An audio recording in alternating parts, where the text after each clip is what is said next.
All right, the Miami Hurricanes are officially in the house, and we have head coach Mario Cristobal here with us. I know how much this program and this place means to you, and to have the national championship in this city. What's it been like to see the fans buzzing the way they have this week?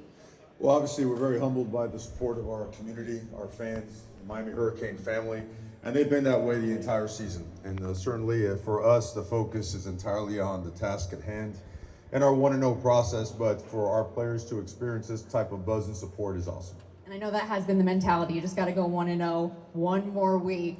How built for the moment and that opportunity is this group of guys?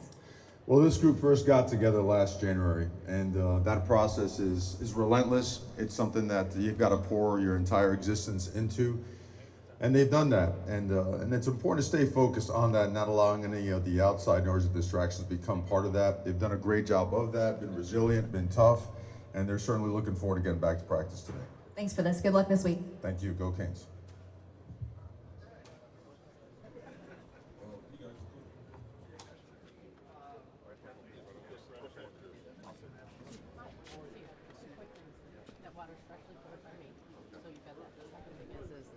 I will control all the questions down here. This is for the transcription service, so you won't necessarily hear them through the speaker. Okay. Okay. Okay. All right. I'll follow your lead. Absolutely. Let's go. Awesome. Thank you. You want to jump right into questions? Yeah, that's fine. Okay. All right. Ready? We're going to go over here first. Coach, each one of your playoff games has come down to last possession, late fourth quarter. I mean, how has your team's experience helped and paid off in those late game situations? Well, it's been it's been great to watch the resilience of our team continue to get better and better throughout these games. Obviously, all the teams that are in the postseason certainly have earned their way there. They have some really dominant traits and are, for the most part, complete teams. So knowing that these, you just have to keep playing and understanding that mentality, the mindset that comes with that, at the end of the day, certainly proves to be the difference. And our guys are getting better at it. We have a lot of things, I had a lot of things to correct from last game. Feel we've had a great week of practice and still have 48 hours. So we're looking forward to this next opportunity. Coach, looking at Carson Beck and just what he's done, I mean, that decision to bring him in through the transfer portal, going back to that hindsight 2020, just what he's meant to this program and what his leadership has meant to getting to this moment. Sure, it's been a difference maker, mutual decision, right? Certainly he had to make one, and so did we.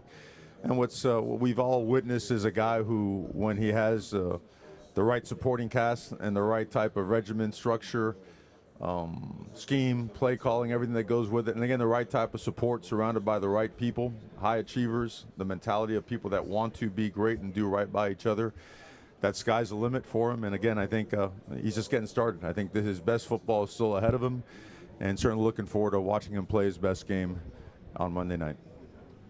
Coach, wanted to follow up on Carson. When after the surgery, what was different about, or what makes him different that when he was going through that, he was still doing the right things to prepare for the season, and what stuck out to you during that time? First and foremost, what he's always been. You like to look at someone's entire body of work, right? You don't, a lot of times books are judged before the last chapter is read off, and his story, especially in 2023, statistically and from a performance standpoint, is as good as you'll find in college football. And then, you know what, the following year, it was still good, but not all the same pieces were in place. The structure was different. Schematically, things changed. Maybe there were some drop-offs due to injuries or whatnot. And then, again, the injuries that come with that. Was pressured a lot, took a lot of hits, took a lot of sacks. So upon examination, we had determined through our medical people and certainly his working in conjunction, which, mind you, that's a big part of why this has worked out. All parties work together in lockstep the entire way. Everything pointed towards him being able to recover fully, but throughout that process, his engagement with his new teammates was going to be critical. And that's where I think this thing, the foundation of it, because it is a difficult foundation to set when you can't actually participate, that's when the foundation was set in a strong fashion. And that's where I think players, teammates started to understand and believe in him as a person, as a teammate, as a player. And when he was able to start practicing, I think everything else took care of itself. All right, I know you got 48 hours left, but has there been a moment this week where during practice or in preparation where you said, okay, these guys, their headspace, they're in the right place despite all the stuff going on. I feel good where this team is in preparation. I think our headspace has been good since the day after November 1st, that Tuesday practice. And it wasn't all the way there, but it was headed in the right direction. And I do feel that we have been building it stronger and stronger as the weeks have gone by, and through action, not through just a speech, words, inspiration, motivation, but through daily action. These guys have taken the role as being men of action, and I feel like it gets stronger and stronger. And I think we fully understand that this thing isn't one with the outside stuff, right? It's one with the 11 versus 11 on the field, and execution is at a premium. Hey, Mario, congrats. As you look at Indiana, what's sort of the biggest challenge you see as you've studied them? Well, they're a complete team. They are smart, physical, tough, fast, relentless. Schematically, they're challenging because of what they do and to stop the run. Their back end, their entire team has elite talent, right? Very experienced team. I think 27 players are in their last year of eligibility. Several others are in year 3 or 4 as well. So you're looking at a team that's extremely talented, coached really well, and plays really hard. You know, we could get in for hours on what they do schematically, but certainly those are some of the key components of them being such a great team. Hi, Coach. Gabriel Hernandez, CCNN Live. As a Columbus alumnus, how did your experience at Christopher Columbus High School help shape your path as a football player, both as a coach and as a player?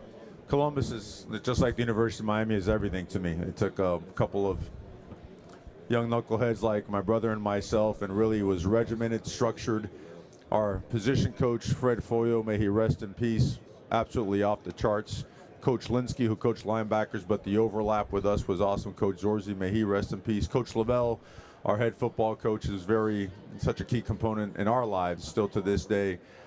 They took over our guidance and leadership and mentorship, having parents that were always working and could never be around. So Columbus is and always has been the foundation of everything that we have. We're still not where we want to be yet, right? But certainly we owe everything so much to Columbus High School. And Mario over here, what are some of the things that you guys have done well that you'll have to do well to beat this team on Monday? I mean, this thing's about execution. You know, we could get into a bunch of stuff. Obviously, strategically, won't get into any specifics as it relates to that. But I don't think this game is about flash. You know, this is going to be substance, right? Blocking and tackling, throwing and catching and running and covering and all the things that go with playing high-level football at this time of year, deep into the season when everybody's banged up, right? Your best has to show in what the foundation of football is, and that's technique, fundamentals, scheme, and execution. Coach, you've had some close games in the CFP, specifically Ole Miss game. IU has had some blowout wins. If it gets to the last possession or two in the fourth quarter, how comfortable is your team in those moments? I think our team is one that operates without worrying about the clock or the scoreboard. I know that sounds generic and it's often spit out there, but it's just the way we operate. It's still about being where your feet are and having one play at a time mentality, playing fast, playing physical, being relentless, having pre-snap discipline and post-snap IQ, and securing that football and creating ball disruption and being able to cut it loose by practicing that way, so that come game day you could put your very best on the field, and irregardless of the previous play, being able to move forward and do your absolute best the next play. Hi, Coach. If you can answer in Spanish, please. The meaning of being playing on your own turf this game, and also the meaning of your quarterback and the job that he has done. Thank you. Bueno, muy orgulloso de nuestro quarterback Carson Beck. Ha hecho tremendo trabajo este año y de ver estos últimos días el apoyo de nuestra comunidad increíble para nuestros jugadores, para mí personalmente. Yo soy un hijo de esta ciudad. Nací aquí, fui criado aquí y los últimos 20 años yo he estado viajando y trabajando en diferentes lugares, pero este es mi casa. Gracias. Coach, you touched on the Columbus connection. We're here from Indianapolis. We did a story with the Mendozas at your high school. Talk about the uniqueness of having Columbus on both sides and your relationship with the Mendozas. I think what's evident is the Columbus High School, you're taught a certain way. You are pushed and challenged a certain way. You're groomed and developed a certain way. And I think, year in and year out, what you see come out of Columbus High School is very, not only elite talent, but you see elite human beings that are driven, hungry, humble, understand the importance of impacting others in a positive way. And it's a credit and it's a testament to the leadership in that school from I don't know how many years ago I graduated from there. I stopped counting, but all the way through modern day. And I think it's awesome because we need more people that are good for young people. And I think Columbus High School is a great example of that. Well, we played together. The father and I played together. As the years go by, obviously you can't stay in touch with everybody, but tremendous amount of respect for the entire family. Coach, when you look at Mendoza and that offense on film, what stands out to you? Well, everything. High-level execution, high-level talent, precision, discipline, toughness. They chase and finish, which I think is really important. The ball doesn't get turned over. If a ball does come out, there's 10 hats there, 11 hats there, ready to jump on it. So you're looking at an operation that's seasoned, that's disciplined, that executes at a high level. Hi, Coach. I'm going to take you back in time. We are from Europe. The World Bowl 1995 in Amsterdam. Yes. I think that's about the last title game that you were in as a player or a head coach. That was also a game where you played at home in your own stadium. Mm-hmm. Do you have any recollection of that game or lessons that you have that playing in your own stadium, the pressure that comes with that for a home crowd? In terms of pressure, I don't think so. But in terms of playing in that game, I do remember it vividly. Coach Lukenbill was our coach. We had a great football team. We were 9-1. We played against the Frankfurt Galaxy at Olympic Stadium. A little bit rainy early, but then things settled down. We weren't able to pull out the victory, but overall a great experience.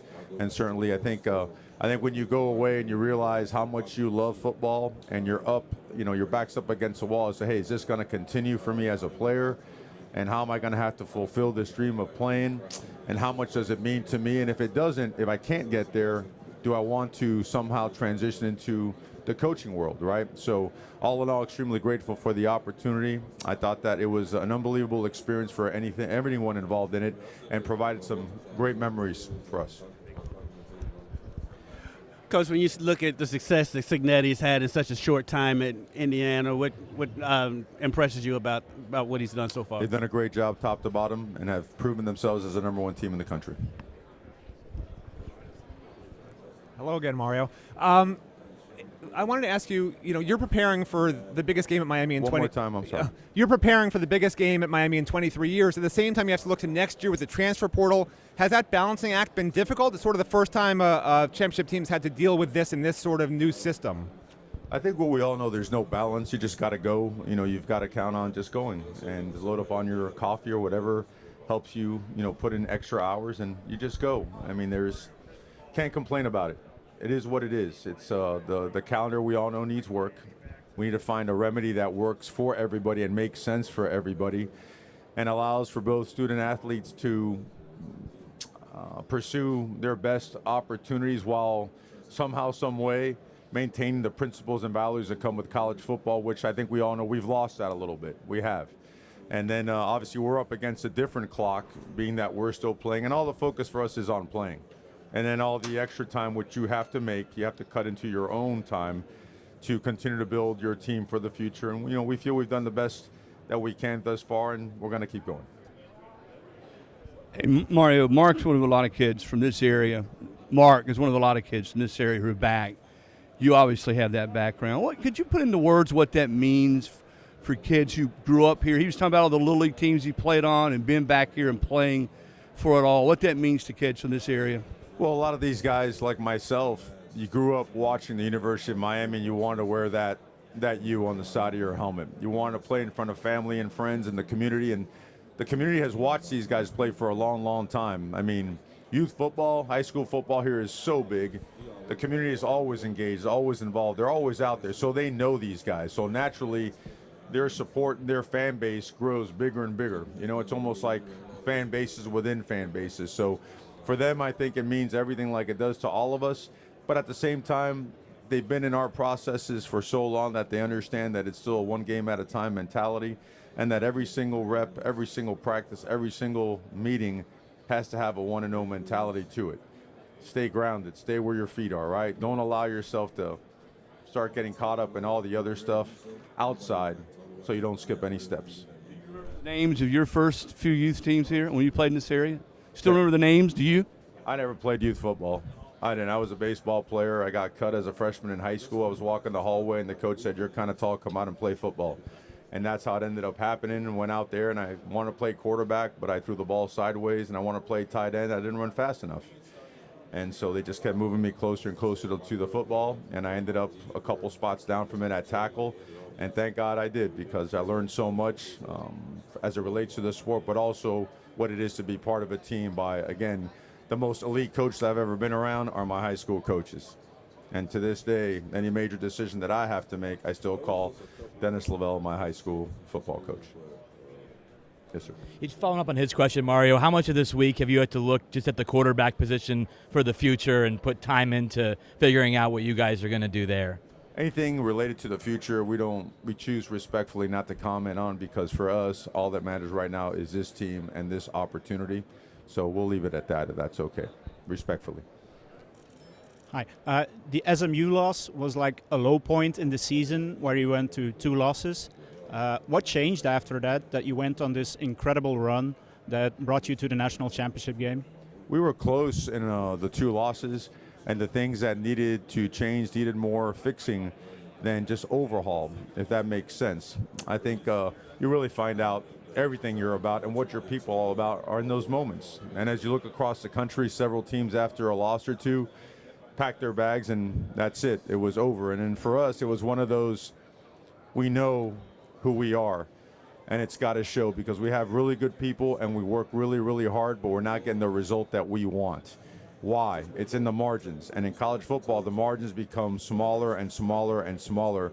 So the investment in discipline, the investment in detail continued to grow. The enthusiasm was extremely high every single day we walked in the building, and that game by game, more so day by day, changed the building inside out. And that's all that mattered. The outside stuff, the outside noise, let's call it what it is. Everyone was throwing dirt on our grave already and buried us. And that's good. It's good for the soul. It's good for you from a mentality standpoint. So you understand and recognize more than ever that all that matters are the people inside the building. You're welcome. Hey, Coach. We've heard the stories about Coach Ferris and the special teams unit, the Cafecito, and just curious, who makes the best coffee on staff? Is it Coach Ferris? And what is a good Cafecito to you? Yeah, Ferris makes the best coffee on the staff. It's part of his obligations and duties as an assistant coach, and he makes the best one. In terms of the other ones, I don't want to get into a competitive warfare in Miami as to who makes the best coffee, but it's certainly an off-season project that I look forward to delving into. Mario, specific to Mendoza and what he does well, what have you seen that really jumps off the page, and what kind of challenge is it for your defense? Decisive, accurate, athletic presence, pocket presence, extending plays, can throw it on the run, in the pocket, quick game, can negotiate throws, can get in and out of trouble really tough. It's a guy that sometimes you hit quarterbacks and they get phased, they get knocked around a little bit. There's no phasing him. I think the more he gets hit, the tougher he gets. And it's something that's obviously very admirable, because a lot of quarterbacks can't do that. So he's a total package. Mario, just curious what the game week preparation has been like compared to a normal home game, and what's your expectation for the environment on Monday compared to a normal Miami home game? Yeah, the preparation remains the same. It's a little bit of a road game mentality, because we come and check out here, check into the hotel out here, and then we travel back and forth. We just don't have to get on a plane to do so. So I don't think that ever changed. I do think that each and every week since the SMU loss, our preparation standards have been elevated from within the building, driven by the players and whatnot. And I'm sorry, your other question was? What your expectation is for the environment on Monday compared to a typical Miami home game? You know, it's hard to say. You know, we're in different uniforms and we're on the other side. None of that matters. The field's still 120 yards long and 53 wide. And I expect what we all expect. We're home, and we expect home to show as strongly as humanly possible and make it as much of our atmosphere as possible. Thank you. This is a more serious question than Cafecito. Just the calendar. the fact that you have free agency in the middle of trying to go through this playoff run, the challenge that presented this year for you guys, how you handled it, if you can speak to that, and just how you hope maybe the calendar changes going forward. Right. Well, I think a lot of it is handled on what you are 24/7, 365. I do believe that. And therefore, I think what is shown is that time, good people, and hard work has led Miami to continue progress and an opportunity to play in a game like this. So I think that does two things. It motivates people to be here, and it attracts others to come here. So for us, it hasn't been a distraction. We have a very open and honest relationship with our players. And you know what? If it's not for someone, it's not for someone. I don't ever take things personally. This is a place where we work really, really hard, and it's a place for people that are really serious about football, really serious about an elite education, and want to live in the best city in the world. So those are things that I think play into our favor all the time as it relates to the work going on behind that. There's no balancing act. It's full throttle football, taking care of business and taking care of these guys. They deserve all our attention. We handle the other stuff as it comes. Mario, what did you learn as a head coach at FIU, and how did the way that ended motivate you, kind of impact the rest of your career? What you learn at a place like that is that you really have no assistants. You have to do everything. You have to be name it. You have to be the athletic director. You have to be the fundraiser. You have to be the director of anything regarding campus. You have no resources. You're going to have to find a way to overcome anything and everything and still do the best by your players. And really proud of, not myself, I'm really proud of the staff and all the players that were part of that, because we walked into a place that hadn't won a game in, I think, almost 2 years, and 4 years later won its first and only conference title. That's a testament to them, the Brad Serinis, the Toronto Smiths, the T.Y. Hiltons, the Jonathan Cyprians. There's so many great players. Torek Williams, I hate to leave any, Anthony Gator, who's coaching there right now. And then you learn the hard facts that, you know what, you have one season that wasn't up to par, and you think that, and I could go on and on about it, but I choose not to, because I said it before, I think if God wants you to move and you're stubborn, and I am stubborn, and you're not moving, he'll kick you in the butt and make you move, and it was the absolute best thing that happened to me. So I'm grateful for the experience. The people, the core people there, they were awesome through thick and thin. And you know what? You press on and got me the opportunity to go to Alabama, then Oregon, then back to Miami. We're gonna come over here, Coach. Hey, Mario. What's How up, are you? buddy? Good to see you. You've dealt with adversity injury-wise in the secondary kind of pretty consistently, guys shuffling in and out. Can you walk me through a little bit of, without Xavier for the first half, the challenge that poses, and the challenge of cycling a guy like Damari back in after not playing for 6 weeks on a stage like this, and just give me a general sense of the secondary right now? Well, I think it's December, January football. I think we're in a good place from a health standpoint. And, the Xavier thing is unfortunate, and I'll refrain from comment on that. I think we all saw it, and it was really, really clear as what it should be. But it is what it is. And I think our guys that we have played, we have a lot of trust and confidence in them, and they have showed up big. And we're playing against a great football team, and we understand that, so we have to be focused on what we do. You're confident in Damari. You're confident Damari Brown's going to be available. Damari's day-to-day. We won't know until game time. Yes, sir. Coach, everyone knows what the reputation of the U was back in the day. If someone was to ask you today to define what your program is, how would you answer that? Well, tell me about what your thought is on the reputation of the U back in the day, because there's so many different interpretations, and I respectfully ask that because I want to make sure I answer your question to the best. I think there was this image of sort of rebels, right? Sort of they had a swagger, they had an attitude. There was questions about whether or not that was. Can I say this? I'll say this. Miami's reputation, if that's the way it was perceived, Miami was made up of a group of guys that nobody believed in, and outworked the world and played the number 1, number 2, number 3 team in the country, and they changed history by playing with unbelievable effort, a little bit over the top, some edge, and half of us, and those were great players. I was part of some of those teams. I was a very average player surrounded by Hall of Famers, and some of them were a little bit wild and a little bit edgy, but what can never be questioned in any way, shape, or form was that brotherhood. Because those teams went from city to city to city against very storied programs, and had some dominant performances and changed the perception, and so that the extra celebrating was all of a sudden viewed as okay. So, and those guys were very much okay with that. We totally get that. So that's how I would view them. And I'll listen to the rest of the question so I can answer it. No, it's fair. I appreciate that. Thank you. And I guess, how would you define what your program is now, or what you would like it to be known as? Well, we keep our mouth shut and we go to work. You know, it's a different day and age. I mean, back then, I mean, it was the newspaper, right? It was print, and the next day there's another column. But here, right, if you burp, it's 2.75 million comments on how you are this and how you are not that. So we're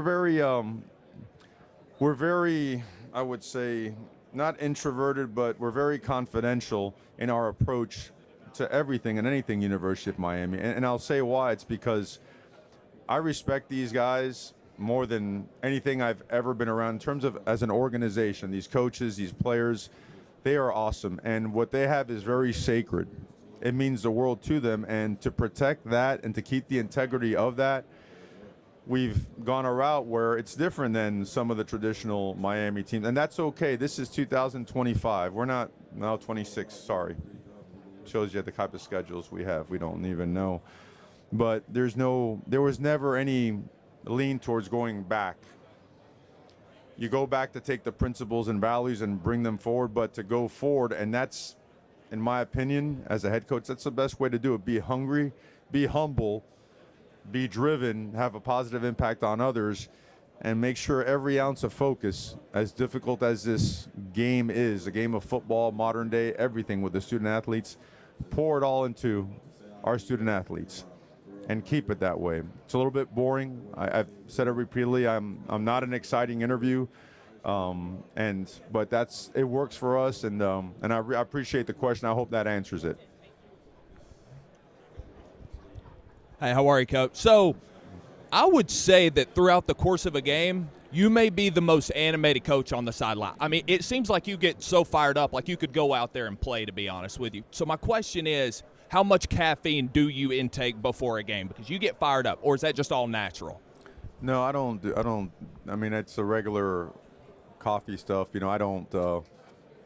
One thing I don't want to do is draw attention to myself. I'm the least important component in the whole thing. My job is to make sure that myself and all the assistant coaches do everything we possibly can to put the players in the best position to be successful, to make any and all adjustments and provide information that settles them down so they can play fast and relentless. But, man, I wish I had a better answer for you, man. You know, am I doing anything like wrong? Am I offending anybody or no? Okay. Okay. I just don't get to watch all that stuff, but no, there's no, the only caffeine I have is what I've been having since I was 4 years old, where my mom would pour that in the café con leche, and, you know, I was a hyper kid at school, if that's a question. I mean, I had issues behaviorally, but it was, they blame my mom for that, and, not me. Hi, Coach. You guys are heading to the championship with 2 losses under your belt. What changed in the locker room that let you know that this team was a championship-bound team? Well, I think we were always on a course of steady progress, and you look at the games. If you look at it statistically, right, turn the ball over is the difference in a one-possession and a one-play game, right? And that tilts it one way or the other, a W or an L. But I also think that you've got to get the best out of people, right? Because this is now game 16. It's a long season. And somewhere along the line, whether it be through adversity, whether it be a moment of whatever it may be, you have to get the absolute best out of yourself and everyone. Just so happens in this case, the wake-up call was, it's like, hey, we are doing a lot of the right things. We're working really hard. We've got awesome people, but we're getting in our own way, okay? So if these margins are so small and so tight, we know that, yeah, some mistakes, some errors come with football, but we certainly can't create our own issues. Or as to the best of our abilities, we have to avoid those, right? And I think it's a conscious decision to just take another step, to elevate culture, to elevate standards, to elevate energy and enthusiasm. But it all starts with energy, and it all ends with discipline, right? And so I think all those things combined through the choice of these players and the coaching staff, all the credit to them and all the credit to the big guy upstairs, always first and foremost, that we've been able to progress week by week and get better all the way down the stretch and into December and January. Mario, I guess as you look at, I know you're getting ready for a game now, but as you look at just college football and the way that it's structured right now, obviously kids signing contracts, things like that, I guess what, if anything, do you think there needs to be any kind of standardization around the way that some of this operates? Do you feel like these contracts are enforceable right now? I guess what do you see from the ecosystem as a head coach and what can be done? It's a long meeting, a long conversation, brother. There's a lot. I feel like every year we kind of patchwork this side, and then next year we have to have another 3 adjustments. So it's for a long. There's a lot that needs to change. I think everyone's working hard at it. There's the dynamics, right? The things that come with this are incredibly just complicated. So we'll, I don't know, let's block off 12, 14 hours and we'll jump right into it, you know. I apologize, I don't have a set answer, but certainly there needs to be a lot of work done. Mario, what did you see in James Brockermeyer when Ladies and gentlemen, please stand by as the Hurricanes rotate podiums. When you signed him out of the portal, and you just always have a special, not just appreciation, but an understanding of what makes a good lineman given your background?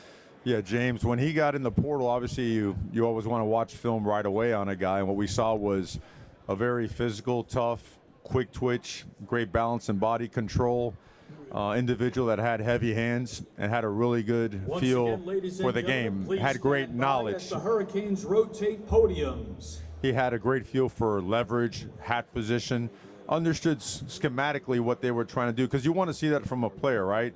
How's he establishing hat position? What's he doing with his hands? Is he advanced technically?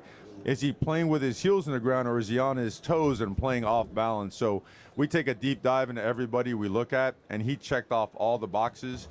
And the one question we had, okay, how much more can we pack on him, right? And he's packed on 12, 15 pounds of muscle, and he can sink his hips and just dig people out of there. But he is an elite human being and an elite competitor, and he has been awesome all year long. I know he was selected at least by one entity as an All-American, and deservingly so, and he's been invaluable to our program.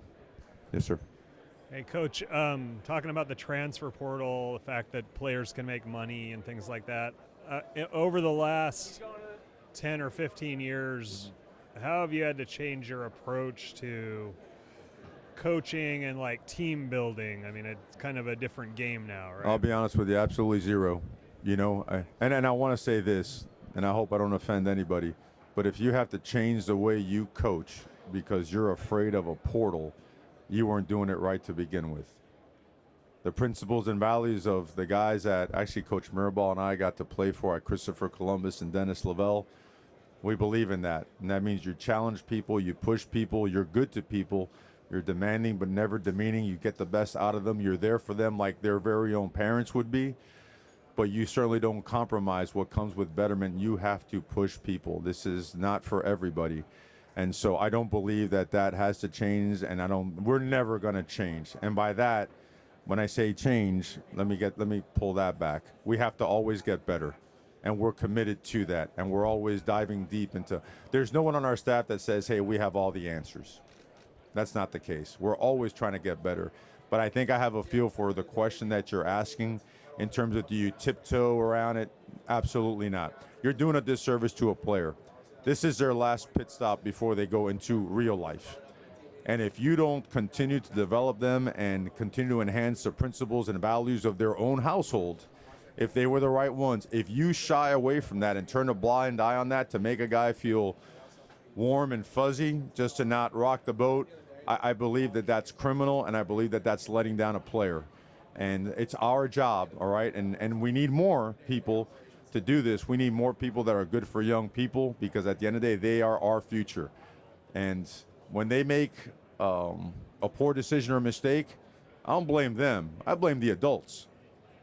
Because look at the adults, right? Look at the examples that we're setting. They are following suit. So it's on us to hold them to a standard, but to also teach And I'm a big fan of that process because our coach, he hammered us.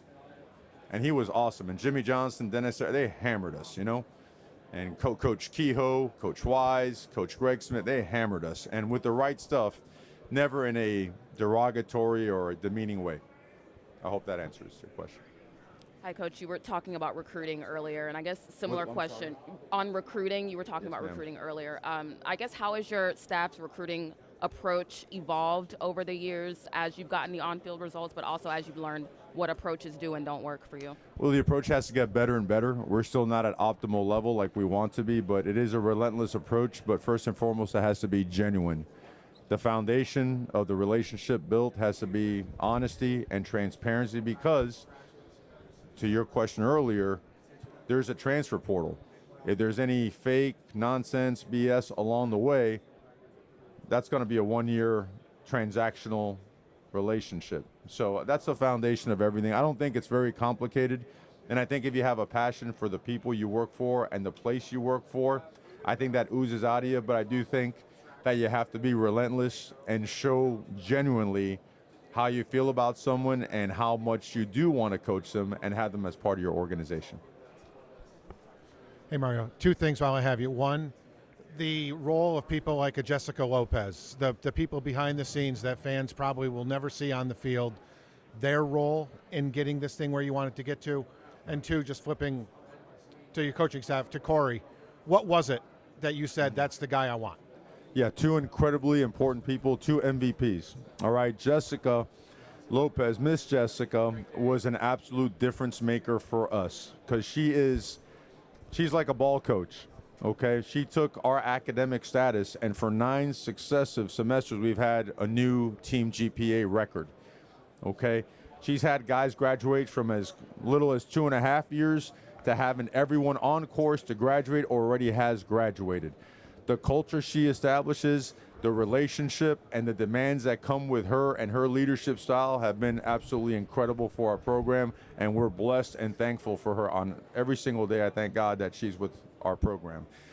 Coach Heatherman, everything that comes with great Miami coaches, detailed, intense, elite teaching progression, on-field presence, in-room teaching progression and presence, being able to connect, communicate with players, establish relationships, and then game day adjustments. He has great answers. He knows his system inside and out. He knows the strengths. He knows what areas are going to be attacked, and to be able to communicate that and get that done with the football players, absolute difference maker for us. Thank you. Hey, Coach. Lane Higgins from the Wall Street Journal. I wanted to ask about Carson, mainly because he had a very rough transition to Miami. Just a lot going on off the fields, and with Carson and breakup, moving, that would be hard for anyone to go through, let alone someone that was in the spotlight like he was. So what have you seen from how he's kind of handled that and kind of settled in and grown in the last 9 months? Yes, ma'am. Maturity is what you've seen in professionalism. I mean, at the end of the day, he made a personal and professional choice. And when he did, yes, there's a lot that surrounds him, but I think he treats his mind and his mentality like a really nice, expensive car. He's not going to take it to crappy places. He's not going to put it around, questionable people. He's going to keep it in a safe place, and that safe place is us. We're his biggest fans. We're his biggest supporters. We're his best family, okay? And Carson, his experience, both good and bad, has allowed him to come in and establish himself very quickly as a leader, and one that has helped groom leadership within the team itself. And it starts with the fact that he's an unselfish person. Tons of gratitude to him. He wants to win, and he wants to see people around him do really, really well. He has absolutely zero interest in personal accolades and all that attention. He wants to do right by people. Throughout the playoffs, you've made an emphasis on giving glory to God for your wins. Always. Tell me why that's so important to you personally. I was born and raised Catholic, man. It's what I was. And they had me over at St. Teresa, Sister Michael Joseph chasing me around, making sure I did the right thing all the time. Over to Columbus High School, my parents, they were very adamant about us being raised a certain way. And I don't push it upon anybody, and that's, everybody's choice. But Catholic raised to the bone, man. You know, all glory to God, always first and foremost. That's what I believe in, and we'll continue always believing and very proud to do so. Thank you. Coach, they talk about having vertical alignment at institutions between the president, the athletic director, the head coach, everyone. And it seems like where the University of Miami is now is as great as it's always been from that aspect. Talk about how important that is and how great the University of Miami is doing in that aspect. Yeah, that's everything. You know, I would recommend that anybody looking for a head coaching job never take it unless those things are in place. I have gone through something like that. And in a sense, it's good. You know, the best training ground I ever had was to have, you know, be part of a process where things weren't aligned. And you learn a lot, and sometimes there's casualties that come with that, you know, from an employment standpoint. But you learn a ton.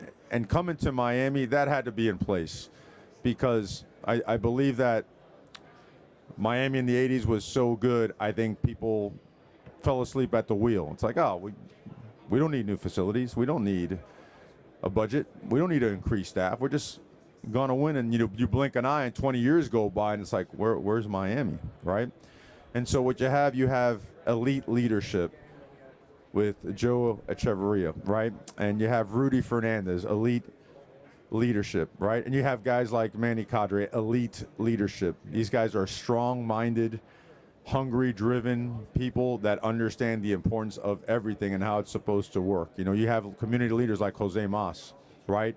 I mean, the involvement of awesome people with the level of passion that they have, the way they work, the impact they've already had on the community, and what they're willing to do for the University of Miami. That's what we want to be aligned with. That's what I want to be aligned with. So every day I'm extremely grateful for the fact that we're in lockstep and looking forward to continue to progress. Hi, Mario. 3 quick, unusual questions. Are you happy that you changed this, the routine from the team staying in Coral Gables to staying at the Fountain Blue? Was that more of a distraction, or are you happy to get them away from the campus? No, you know, we've been in this process for 3 weeks, so I think we're in routine right now. I think for them, it's what they expected. The Fountain Blue is awesome, and where we're at in the Fountain Blue, we're in isolation. And I mean, if you go over there, it looks like Fort Knox. I mean, we're right. You know, people stationed everywhere. But I want to say this, like, I trust this group of guys, because you have the right people or you don't, right? We have the right people. They know that it's important for us to be locked in, and we came to the right spot to get locked in on what's important. That's our 1-0 opportunity. And one last question. When's the next time you and the Mendoza family are going to have lunch or dinner together? Right. Well, we haven't had lunch or dinner in a long time. So, you know, to your question, again, I have all the respect in the world for the Mendoza family. We've known each other for a long time. Hi, Coach Cristobal. Can you explain the structural differences and the differences in the environment when it comes to when you played at the University of Miami and now? There's no comparison. There's none. I think our facilities were a mom and pop shop, but I think our caliber of athlete it's a very storied program. It's probably the best maybe in the history of college football. Not myself. I'm talking about the other players. Right, and it was strange. It didn't quite match up, right? And that's what I learned when I went away. I went away knowing, okay, Miami was so far ahead back then. Everybody else invested heavily in facilities and staffing and in other things, you know. And I think that's where the separation occurred. And you know, watching that from afar for all these years was very troubling and upsetting. And I thank God for the opportunity to be able to come on back and be part of the organization now as we continue to move forward and get better. Throughout your tenure, we've seen the community, whether that's on campus or in South Florida as a whole, kind of rally around the Hurricanes again. To see the U back at the forefront of culture in South Florida, tell me what that means, the feeling of it, and what it means for the program as a whole. Well, I mean, it's always been the galvanizing agent for the South Florida community, always has. And I remember seeing it as a kid before I got here, and I remember seeing it as a player. And it's awesome because these guys, not only are they great players, they're future community leaders. You know, they're going to be in the medical field, in the business field. They're going to be in the sports field, right? They're going to be in different facets to continue to push this community and elevate it. So to be able to have our players experience that type of support, it's awesome. And again, it always means that much more. Coach, thanks for the time. Appreciate it. You've mentioned 1-0. That's been a big mantra for you. You're just talking about 3 weeks. You kind of find yourself in a routine. This feels different. Like this is the closest thing I've felt toward a Super Bowl. The ticket prices, the energy, the excitement with 2 new teams here in the last 20 years. What from your experience as a player and a coach, been able to get the message to your team about how to keep this kind of normal as possible, even with all the ticket requests and the magnitude of this game? You know, we've been so regimented and structured for a long time, and we've had the benefit of, we've been on the road for 5 weeks before coming back home for this one. And technically, we're the away team. So it's actually a road process week for us, leaving after the Wednesday practice and just bunkering down and getting to work and locking in on what we do. So we did got with the parents early, say, hey, we're leaving on this day, 2 days before this. We want all this stuff settled. We don't want to be in any way, shape, or form distracted, because you can only create your own distractions. They don't exist, right? And I think our players understand that. They've taken a lead role in making sure that everyone understands that. So we're a focused team that's looking forward to practice today. When I've been a part of teams where everybody wants to go undefeated, but Right. losses are really how you deal with them and how you respond to them. What'd you learn about your team? How did your team grow from the regular season when you went through a couple rough patches against Louisville and SMU? I learned watching them. They made me a better coach, first and foremost. I think that often gets lost out there in translation and in coaching. Like, coaches should learn as much as they teach. And what I learned, and I felt that early in February of this past year, that these guys truly have love and respect for each other, forged in work and invested time. And we all learned the importance of, like, college football, the margins are minimal now. And if you choose to give it away with a lack of detail, a lack of execution, then on any Saturday, Friday, Thursday, whatever you're playing, your butt could get beat. We learned that the hard way twice. Turn the ball over, right? Unforced penalties, pre-snap, discipline, post-snap, football IQ, ball security, ball disruption, and all of a sudden we weren't cutting it loose like we're used to. And we learned that. Let me say this.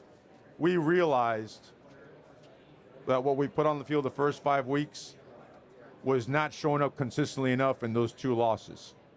And so the energy and enthusiasm was elevated, and it was brought to work on a daily basis. And we spoke it into existence, but we worked it into reality, and it gave us the best opportunity to be here today. It feels like it was 10 years ago, but it wasn't that long ago where you guys almost didn't get in, right? You guys almost didn't have this opportunity to show yourselves as one of the best teams in college football. What does that say about the system that's in place? I mean, it's to me, it screams what kind of something we talked about 7-8 weeks ago, that this needs to be settled on the field. As much as we can get it to the field, we have to do so. Because on November 1st, and I showed our team that graphic, it said Miami's chances at a playoff berth, 5%. But I want to go back 2 years. Miami at Georgia Tech in 24, Miami's chances were at 96%. And Clemson's were at 6%. So what does it mean? You're never all the way in, and you're never all the way out. You just got to keep playing. Appreciate the time, Coach. Thank you so Thank much. you.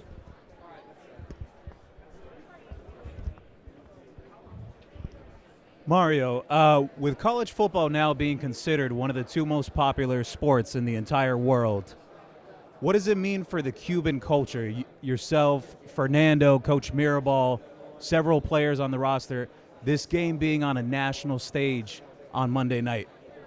I mean, I'm super proud to be Cuban American. I was born here in Miami. My parents are Cuban, pero yo me crié hablando español. We never spoke English in the house, and 2 parents that, man, I don't even know where to start in terms of their level of work, effort, and commitment. So, like, that's our base, that's our foundation, that's everything. So, very proud to be that. Now, I think when it comes to the game, I don't incorporate any of that stuff. I've never used my heritage to try to get a job or posture myself, because I know what I believe in. I believe in people, and I believe we come in all kinds of different shapes, sizes, skin colors, ethnicities, languages, and that's the way it should be. And that's why I love the experience our players have at Miami, because the diversity that they get to experience. They could be from Birmingham, Alabama, and go to Pleasant Grove High School and be a very decent player back in the day. Son has Cooper right there, Or you could go to Cardinal Gibbons High School right up the road, And even though Coach D has got his issues with a certain D tackle way back in the day, but that being said, no, I believe in people that are willing to work and do it the right way. Hey, Mario here. You've got the Orgeron twins on your staff as analysts. We do, yes, sir. How did that kind of come about, and where do you think they're at in their sort of learning process as young coaches? Those guys are going to be excellent high-level coaches and head coaches one day. Coach Orgeron, to me, was very special. He was a D-line coach. When I was a player at Miami, he used to always just annihilate us. I was on the scout team as an offensive lineman, and he was hard on us. He was tough on us, learned a lot from him. And his sons have that DNA as well. They're high-level workers. They're high IQ guys. Those guys are going to be great coaches. They do a great job for us. Coach, I wanted to ask, obviously you have Cuban heritage, you have a punter who's Australian, you have Akeem who's from Canada, you have all these international players, you have games being played internationally from other teams as well. What do you think about the growth of the game, not just American football, but college football internationally? What's the question, I'm sorry? The growth of college football internationally. Well, I mean, for us, we're biased, but we think it's the greatest sport on earth, and the fact that different guys, again, we come in all kinds of different shapes, sizes, skin colors, and ethnicities, and anytime someone gets a chance to participate and earn themselves a scholarship and an opportunity to play football, I think it's awesome. So, and it's great for their people back home to witness that and certainly support them in their journey. Coach Cristobal, what has most impressed you about Carson Beck this postseason and his ability to lead, and what do you think makes him a great leader? Consistency and resiliency. He's the same guy every single day. He's unaffected by anything outside. There's absolutely nothing selfish about him. He wants to do right by his teammates. He has absolutely zero interest in any personal accolades or whatnot. He just wants to win. And I think a guy that's been through what he's been through, both physically and some of the other outside stuff, I think he's a great example for all of us, young and old, on how you're supposed to handle yourself and your business throughout adversity. Hey, Coach, talk to me about, throughout the season, your relationships, how they've changed with the players, and what are the intentional messages that you bring to the culture that you set in the locker room and on the field? Could you be a little bit more specific on that? Yeah, I want to know about the relationships between yourself and the players and how intentional you are with creating those relationships and what they look like. Well, for us, it's always genuine and real. That never changes with the same person every single day, and I think that's important so players know what they're getting. Our players know that every single day we're going to outwork everybody in the country to provide them with the best opportunity to be the best they can be individually, collectively, as a team, and then as a program. So that doesn't change. And then we also have, we dive into their personal business as well, into their personal lives, making sure they understand, look, they might be big and strong and roped up 290-pound monsters, but they're still 17, 18, 19, 20-year-old young men that are still growing and developing into fully grown men. And it's our job, it's our obligation to make sure that we mentor them to the best of our ability and create the right principles and values so they can take forward with them. You're welcome. Hi, Coach. Good morning. So you mentioned earlier you're a Miami native. You went to Christopher Columbus High School, so you have a very personal connection, not just to Miami, but also to Indiana. What do you think it means to you and to the community of Miami to have this game here? To have this Pardon me?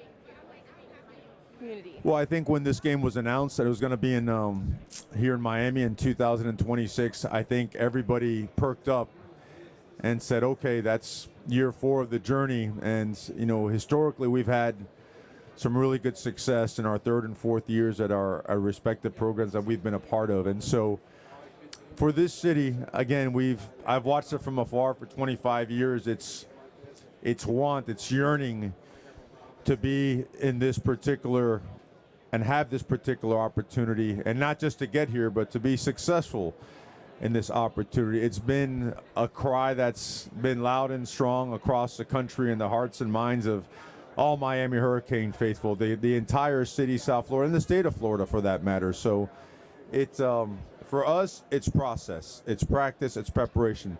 For the outside, it's awesome to see how much this galvanizes, how much it creates the enthusiasm for this community to come together, galvanize, and support the Miami Hurricanes and really support each other. Mario, I know you were young at the time, but the Orange Bowl, 84 Orange Bowl, the 83 season that kind of launched Miami's run. Do you remember that game when they beat Nebraska? I do. Yeah. I what do. recollections of that? And just I was watching my grandfather's. He had a black and white TV. Antenna was all screwy, so it was coming in and out. But I remember every bit of it. And all the way down to Calhoun. Kenny Calhoun. Deflecting that 2-point conversion. So, yeah, it started it, right? And people don't realize the extent that Howard Schnellenberger went to change the image of the University of Miami, both in attracting great players and then to the outside world. So he is he's like the godfather of it and was able to pass it down to some unbelievable coaches. But I remember it vividly, and certainly, and for us, the focus is, of course, 2026. Coach, given your run and being the last team in, is there any way, any part of you that could call this a Cinderella-like run? I don't ever delve in terms like that, or I stay away from creating narratives, storylines, Ladies and subplots. gentlemen, 5 minutes are remaining in It's the never Miami been, Hurricanes media session. 5 minutes remaining. It's never been part of process. I believe that there's a substance to what we do, and it's completely rooted in reality and hard work, and we like to stay that route. Coach, back in 2022, following the game against Florida State, you mentioned about building a program. Back in 2022, following the Florida State game, you mentioned about building. Fast forward now, what's your message to the team heading into the championship game at Hard Rock Stadium? Sure. Well, our messaging is very private and very intense and whatnot, but someone actually sent me 2022 press conference after that game, and it's, look, on that flight coming from Oregon and looking at the iPad and what was here and what had to be done, it's a simple decision. You have to get to work, and there's a lot of work to be done, and those first couple years, you're going to get your teeth kicked in. And I think that people have shied away from coming to Miami and creating change because maybe they were afraid of the steps that come with that. Maybe they, I don't know, just didn't want to deal with what comes, those painful steps that you cannot skip to get Miami on track to what it needs to be. And to me, I've had awesome parents, and I credit them for everything, as well as my coaches. And they always taught myself and my brother to run into the fight. This was a fight that had to be had. This was a journey with painful steps that could not be skipped, irregardless of what came with it. We've always been about the work. We've always been about the fight, and anything outside of that is like irrelevant to me. So I'm lucky because it's not me. It's not. It's everybody. It's the entire organization making a conscious decision on a daily basis and getting people out of the way that couldn't sustain or withstand what it took to allow us to progress and go forward and continue progressing to the opportunity we have now and the progress we have to make to continue going forward. So this journey is just beginning, and certainly, again, you've got to be a tough you-know-what to make sure you dive into this fight.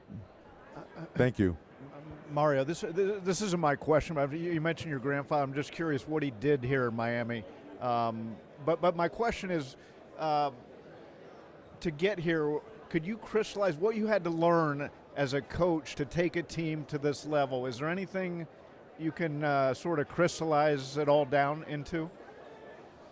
I would say hard work and good people is an undefeated combination.